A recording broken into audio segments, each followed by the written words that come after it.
Do you suffer from lower back pain? If you do, chances are you might have postural distortion patterns of the pelvis or your hips. So let's talk about the different types of postural distortion patterns that you may be presenting with and how we can avoid them.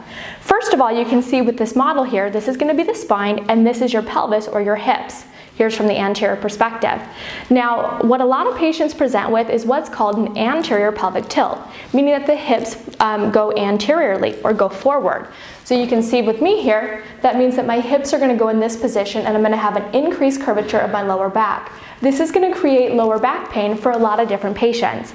Now here's another presentation that you might be experiencing. It's going to be just the opposite, with a posterior pelvic tilt, meaning that the hips go backwards and there's going to be anterior translation of the hips.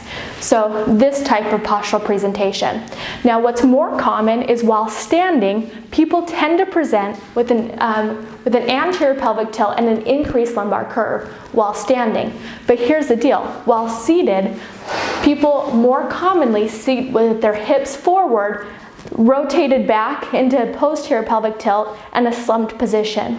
So literally, if we're not consciously aware of our posture habits throughout the day, it's really easy to have anterior pelvic tilt of the pelvis while standing with an increased lumbar curve and having posterior pelvic tilt while seated with our hips forward.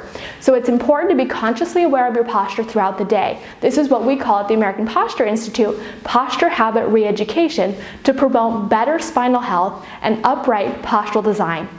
Remember, it's posture by design and not by circumstance.